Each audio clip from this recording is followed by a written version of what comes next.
Hi, my name is Sylvie, and this is my story of recovery from long COVID. Sylvie, nice to have you here. Thank you for being with us and sharing your story. So I just want to jump right in if that's okay with you. So can you I just would tell love me, that. okay, great, how this first started for you, what year it was, and what did that look like? So I got COVID March of 2024, and I was so tired all the time, and I was searching for a way to get better. And my husband and I came to Boston. We're from Virginia, and we have a little teeny apartment in Boston. And I thought that being in the Boston medical community and near hospitals and really wonderful doctors, that I would find a quick way to get over this terrible fatigue and, I must say, some anxiety about it. Mm. And I heard about the Brigham and Women's COVID Recovery Center, and I thought, well, maybe I'll do one of the Zoom group meetings. When did you actually get a diagnosis of long COVID, and how long after you first got the COVID virus infection, then did you actually get a diagnosis, and who gave that to you? Well, I did talk with my primary care physician in Williamsburg, Virginia, and he said, you're having a hard time getting over this, but it hasn't been that long. So wait and see. You'll probably be better soon. And then when I came to Boston, and I came to Boston, I got it in March 19th of 2024. And then I came to Boston in early August of 2024. And I was still feeling really bad. And then I developed other symptoms. I had a hard time walking up hills. I was very dizzy and not so much foggy mentally, but I found it hard to concentrate to read books, which I usually would love. And I went to see my Boston internist, and she said, I am confident you'll just get over it with time. In the meantime, when my heart became a problem, my breathing became a problem, then I got vertigo.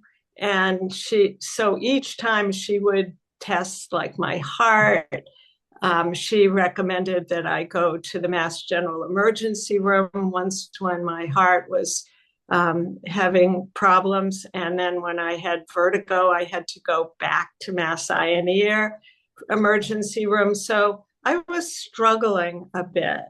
And so I joined a Zoom session at Brigham and Women's Hospital Recovery Program, COVID Recovery Program. And that was the beginning. I marked that as the beginning of my healing, because fortunately for me, the person who usually led it wasn't there, but Ellen Alden was leading an opening meditation. And I get emotional thinking about it because it was the most amazing meditation. And I found her contact and got in touch with her. She also offered one-on-one coaching, and that's all I had to hear. And from there, I signed on, and we did weekly coaching sessions of an hour for about, I would say, 6 weeks at the most. Maybe it was 5 weeks, but it was once a week. And after the session, within a few hours, I'd get these incredible notes talking about what we discussed, where I was, what might be helpful, and just a tremendous encouragement to continue on my healing. She also told, one of the things I'd like to share is that Ellen um, told me, I'm speaking of you in the third person, but you told me to imagine how I might heal, to imagine being healed and what that would feel like, and and then how I could get there step by step. And so I did a lot of walking in Boston, and our apartment is right near the public garden. So I imagine that I'd be able to make a big loop around the public garden, and that I would feel energetic enough to do that, and it would just fill me with joy.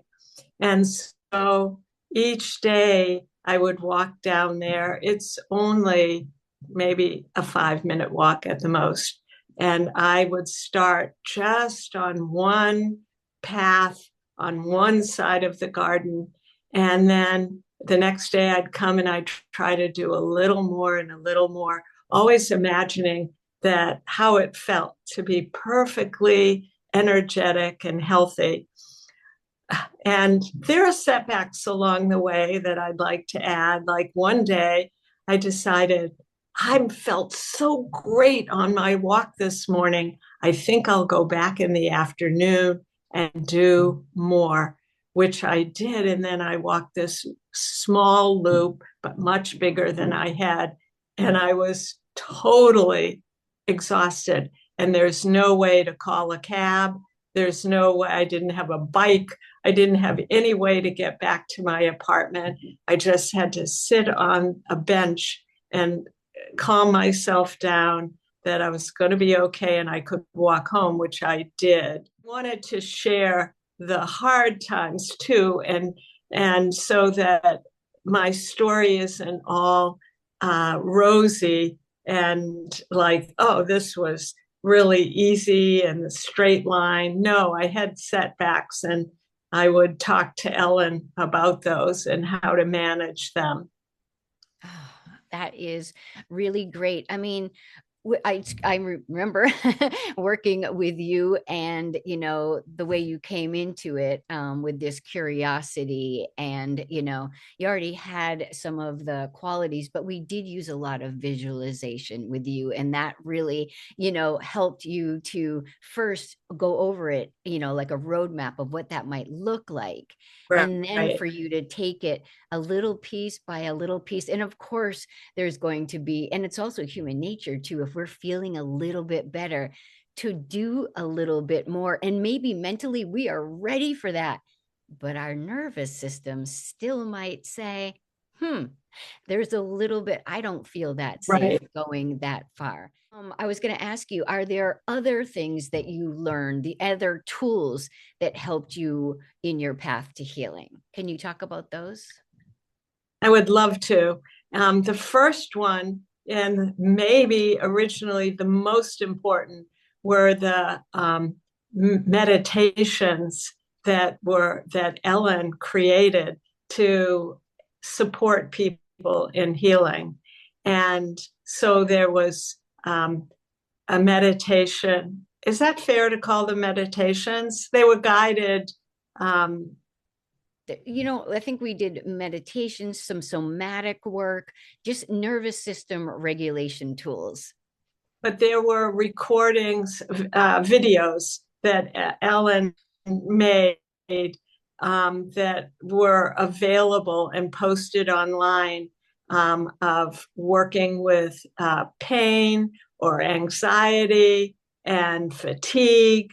And every day when I would feel tired, or I had some pain, or I was feeling anxious in any way, I would lie down. She welcomed you not just to sit, but to lie down and be totally relaxed. And I would listen to these and follow the guided, I call them meditations, but the guided videos of that she provided. And I would recommend that as a very important tool for healing.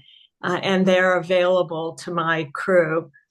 Yeah, they're called Even somatic tracking meditations. And you're right. This is the whole pain reprocessing. This is how we create new neural pathways. And you did that. You listened, whether it was anxious thoughts coming in, you listened in a way that was, very open and also curious rather than fearful. And when you do that in a whole new way, you're just relating to your anxiety or your sensations in the body in a whole new way through a lens of safety and not fear. And that can really be calming to your nervous system and brain. and that was so important to me that I want to talk about the moment I knew that this healing modality, if I may call it that, would work for me. Is I had an injury, and I was at the same time that I had COVID, unfortunately. And I was in a lot of pain, even so much that it was hard sometimes to sleep at night. But once I learned about your somatic tracking meditations, I used that one night when I was in a lot of pain, and it worked. And I was astounded that this severe pain, I mean, I can't over dramatize it. It went away. And it convinced me that if I worked with this and my brain knew that I was really okay. And I have to say, Ellen always says, get it checked out by a doctor. And so I was working with a doctor at Mass General about this to heal this injury. And she told me that the pain I was experiencing, that the area was healing, and that any pain that I was experiencing was residual pain from the original injury, but that I was not in a place of harm in my body, that my body was doing well and everything was looking good. So when I did that somatic tracking and it went away, I was just astounded at how dramatic that was. And so anytime I had that pain, and I told my doctor about it and the work that you were doing, Ellen, and about Alan Gordon's book. And she is in her field one of the most outstanding. I was just fortunate to become her patient. I couldn't otherwise before. I saw two doctors and they couldn't help me, but she could, and she goes all over the world speaking. And she was so excited to hear about what I was doing. So I add that little piece. And Well, it's so so from incredible. Oh, yeah, go ahead. it's just so incredible that you learned through another, something you thought was structural could actually be, In created my in brain. your, because there was a presence of fear and there Right, was a presence of not being safe. And so we can continue. And then the same way, this can happen with long COVID. We had the initial virus, but if we right. keep reinforcing the pain or preoccupation, fear, then of course it can keep going. And who knew that? We wouldn't have known that if we had No, that's experienced right. this. And if I hadn't had this physical injury and the pain associated with it, and have it checked out by a physician and know that it was now in my brain, if you will, not that that's to be dismissed as a little thing. I had had pain for so long that my brain just assumed that the injury was there. I guess I might put it that way. But so that convinced me that I could do the same thing with long COVID. That was the most important moment for me to realize, yes, this works. Then I want to mention one other, uh, besides the somatic tracking meditations that are online, I worked out for myself. I love to sing. And so when I would go for walks, I wanted my brain to know that I was happy. and that I was safe. And so I used singing as a way to keep communicating with my brain and my nervous system that I'm happy. It's a beautiful day. I'm out walking and I'm healthy. And so I had loved a Buddhist song that my niece introduced me to. I'm happy, I'm healing, I am free from pain and suffering. I am living in peace and well being. I am safe, I'm free. And I love that because it was so present and so positive for me. And Sylvie, this tracks also with neuroscience. Neuroscience believes that if what your brain doesn't know the difference between, the future, the past, and the present. So if you're telling it right now that you Yes, are safe, that you are, it thinks it's happening right now in real time. So even if you're not fully all the way recovered or all the way there, your brain is sending the signals to your body that we are here. And that is just big motivation for the body to get aligned with the brain. and even children's songs that like when you're happy and it, clap your hands. And I would go through my whole body just because I wanted to keep the vibration of singing going. And so, in addition to writing my own, I used old children's songs, but those were fun too to try and think of old songs And from there's growing so up. much going on with that. You are boosting your mood and at the same time boosting your immune system. Because of that, you're also activating your vagus nerve, which when you sing goes Right, right through. And the vagus nerve is in charge of all our autonomic nervous system functions. And finally, you're honoring your body instead of resisting it or blaming it. You're saying, we can be happy. We can be, your body's doing the best to help you recover. So why not make, light, and you're sending all that oxytocin, serotonin, dopamine around your body right. instead of stress hormones. Amazing. So I want to comment on what you just said in response to what I had just done with singing. And that is to show the partnership we had, because I would come to you and I would tell you, here's what happened, and here's the song I just made up. And you would reinforce it just as you did now in responding to what I said, that you were so positive about the healing that was going on in me. And that was so encouraging because doctors couldn't help me with that. This was something, having a coach, a partner walking with me, and almost not literally, we weren't walking together, but but but really through your support, I felt you there, and I could hear your encouragement in my mind. So I want to just emphasize that partnership. Thank you. And, I think I told you that I also had my own guide, someone who had recovered from long COVID who helped me. So I knew, and I, feel so strongly that given the right conditions, given the right framework and mindset, you can recover. All of us can unlearn this because it is, Absolutely. when we learn that it's not structural, that it is part of something that we need to, realign with, reharmonize with, whether trauma is included, whether, it's just nervous system dysregulation. So I believe that everybody can, when they know about this, a lot of us just don't know that this is possible right now. We're still, kind of bouncing around the medical system. And I'm happy that you trusted, so that reminds me of my next question, which is, can you share a little about where you drew your strength during your recovery time?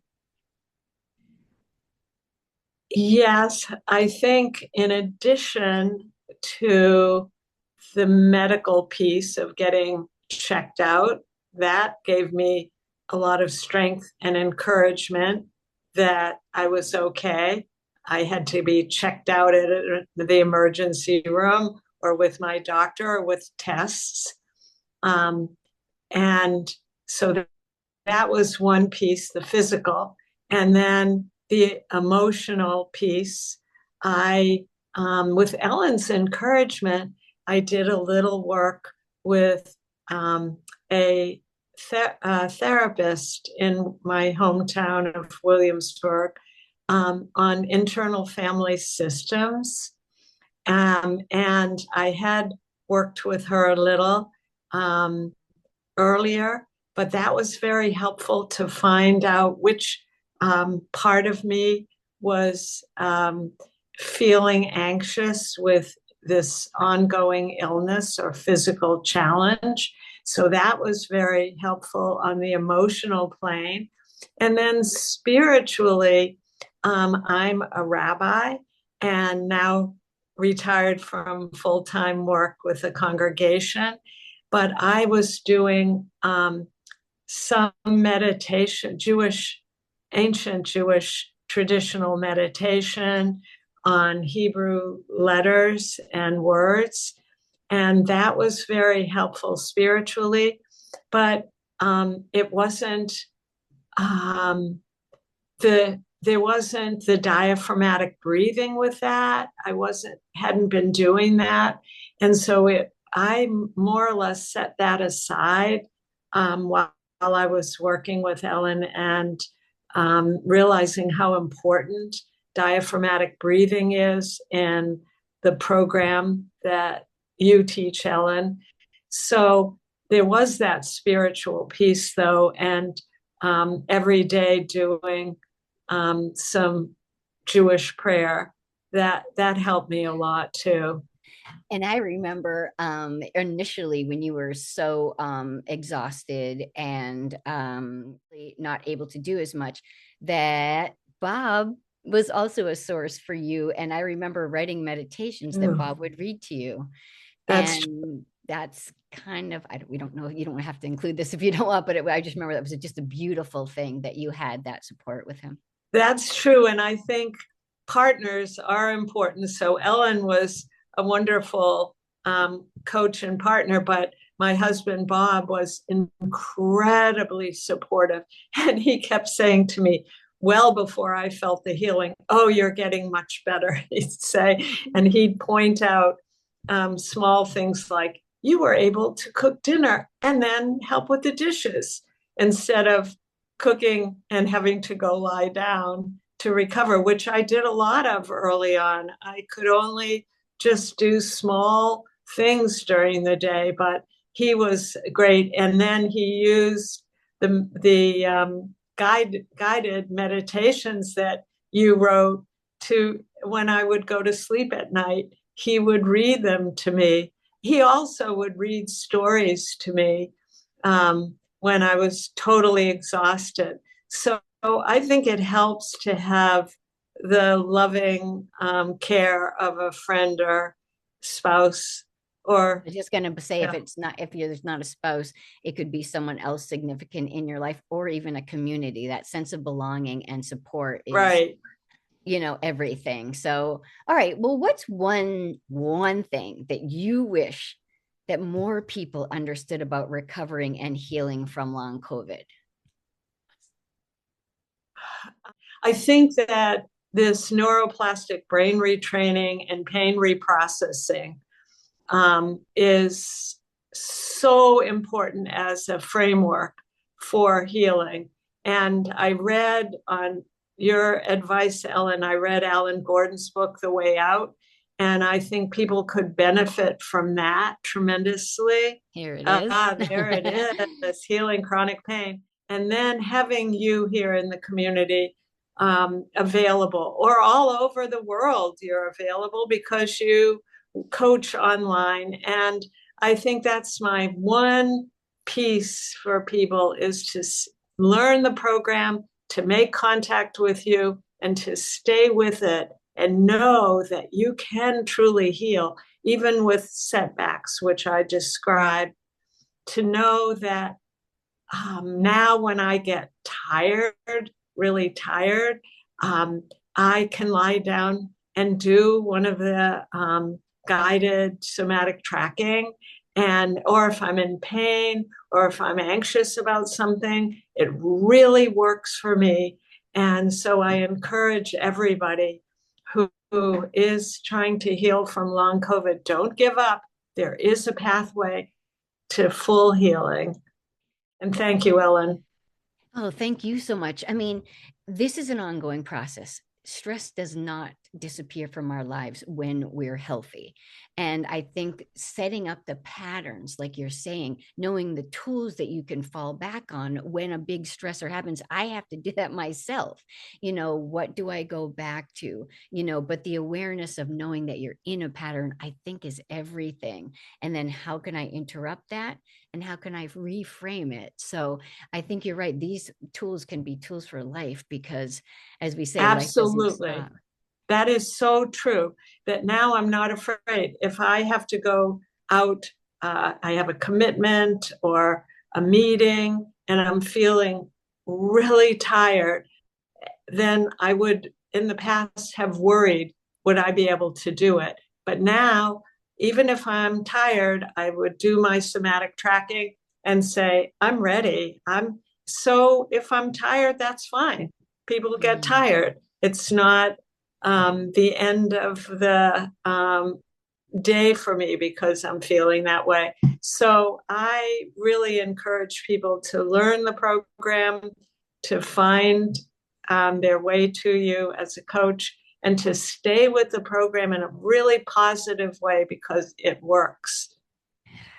And it's just so really exciting for me to hear that how you did go from fear and that predictive coding or that anticipatory anxiety to now I have confidence. I have the confidence that I can do this. And if something comes up, I understand that. You can accept that. That's okay. It doesn't have to be fearful. It could be like, okay, and now I will meet myself where I am. And so, could I just ask you one final question?